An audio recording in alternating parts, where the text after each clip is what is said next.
গোসল ফরজ হলে সাহারি খাওয়া যাবে কিনা। আমাদের অনেকেই স্বামী স্ত্রীর একসাথে আমরা থাকি, আর রাতের বেলা স্বামী স্ত্রী একান্ত সময় কাটানো রমজান মাসে এটা জায়েজ আছে, কোনো সমস্যা নাই।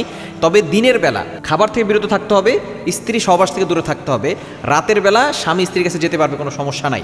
যদি কারো গোসল ফরজ হয়ে যায়, এই অবস্থায় অনেকেই দেখা যাচ্ছে গোসল করতে গেলে সে সাহারি খেতে পারবে না। এই অবস্থা সাহারি না খেলে তার রোজা রাখতে কষ্ট হয়ে যাবে। অনেকে মনে করে সাহারি না খেলে মনে হয় রোজা হয় না। সাহারি যদি কেউ না খেতে পারে, রোজার নিয়ত করলে সে রোজা রাখতে পারবে, কোনো সমস্যা নাই। তবে সাহারি খাওয়া হচ্ছে সুন্নাত। নবী সাল্লাল্লাহু আলাইহি ওয়াসাল্লাম জানিয়ে দিয়েছেন, তাসাহহারু ফা ইন্না ফিস সাহুরি বারাকা, তোমরা সাহারি খাও, কেননা সাহারির ভিতরে বরকত রয়েছে, এটার ভিতরে নিয়ামত রয়েছে। এই সাহারি আপনি খাওয়ার চেষ্টা করবেন।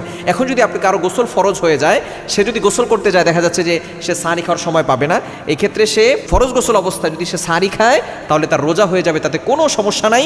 কেননা সাহারির সাথে, রোজার সাথে, ফরজ গোসলের সাথে এখানে কোনো সম্পর্ক নাই। এবং যে গোসল আপনার ফরজ হয়েছে, এটা যদি কেউ আগে করে নেয় তাহলে বেশি বেটার হবে। কেননা দেখা যাচ্ছে যদি আপনি আজানের পরে যদি আপনি ফরজ গোসল করেন, তাহলে অনেক সময় আমাদের গলার ভিতরে ভালো করে কুলি করতে হয়। এই সময় কুলি করতে গিয়ে হয়তো আপনার গলার ভিতর থেকে পানি ভিতরে চলে যেতে পারে। যদি গলার ভিতর থেকে পানি ভিতরে চলে যায়, তাহলে কিন্তু আপনার রোজাটা নষ্ট হয়ে যাবে। এজন্য উত্তম হচ্ছে আপনি সাহারি খাওয়ার আগেই যদি গোসল ফরজ হয়ে থাকে সেটা করে নেবেন। কিন্তু কেউ যদি এটা করতে না পারে, তাহলে অবশ্যই সে সাহারি খেয়ে, যদি গোসল ফরজ হয় গোসল না করে সে সাহারি খেতে পারবে, তাতে কোনো সমস্যা নেই, তার রোজা হয়ে যাবে।